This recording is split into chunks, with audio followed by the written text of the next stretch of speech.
గ్రామంలో ఈ యొక్క తెలుగుదేశం పండుగ మినీ మహానాడు కార్యక్రమానికి సభాధ్యక్షత వహిస్తున్నటువంటి మన అందరి యొక్క అభిమాన నాయకుడు ఈ నియోజకవర్గ శాసనసభ్యులు సొంగా రోషన్ కుమార్ గారికి, ఈ జిల్లా పార్టీ రథసారథి మొన్ననే అధినేత ఆశీస్సులతోటి 2 పదవులు, ఒక డిసిసిబి చైర్మన్, దాంతో పాటుగా రాష్ట్ర స్థాయిలో ఆప్కాప్ చైర్మన్ గా పదవి పొందినటువంటి గన్ని వీరాంజనేయులు గారికి,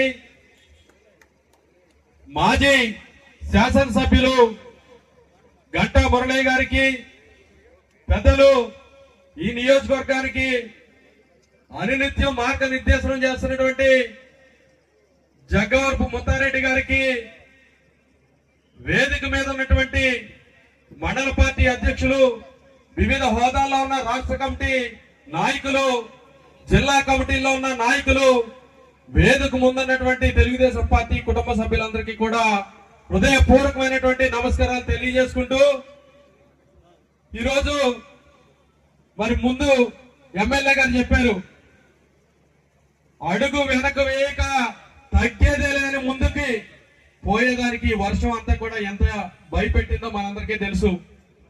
మేము వస్తా ఉన్నప్పుడు చిత్తలపూడి రేచర్లంతా కూడా చాలా పెద్ద వర్షం కురుస్తా ఉంటే ఫోన్ చేసాం, ఇక్కడ కూడా వర్షం మొదలైంది, కార్యక్రమం ఏమో అనుమానంగా ఉంది అని. కానీ పైనుంచి ఎన్టీ రామారావు గారి ఆశీస్సులు, మీ అందరి యొక్క బలమైనటువంటి సంకల్పం, ఈ లింగపాలెంలో మహానాడు గర్జన చూపిద్దామని వర్షం కూడా మనం ఆశీర్వదించింది. దానికి వరుణుడు కూడా ఈ సందర్భంగా ధన్యవాదాలు తెలియజేస్తా ఉన్నాం. మరి మినీ మహానాడులు మనందరికీ కూడా తెలుసు, కొన్ని తీర్మానాలు చేస్తూ జరిగినటువంటి అభివృద్ధి కార్యక్రమాలు, జరగాల్సినటువంటి ప్రణాళికలన్నీ కూడా తీర్మానాలు చేస్తాం. ఒకసారి నాయకులు కార్యకర్తలందరూ కూడా ఈ యొక్క నియోజకవర్గ స్థితిగతులపై మనం మాట్లాడుకుంటాం. ఈరోజు ఈ నియోజకవర్గం గడిచినటువంటి 5 ఏళ్లు తరువాత ఈ 11 నెలల్లో ఒకసారి బేరేజ్ వేసుకుంటే,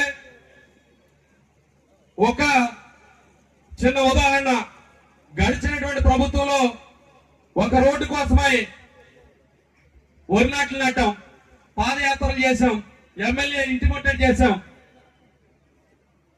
చివరాఖరికి 4-5 సార్లు అరెస్ట్ కూడా అయినాం. కానీ రోడ్డు మాత్రం బళ్ళ. కానీ గౌరవ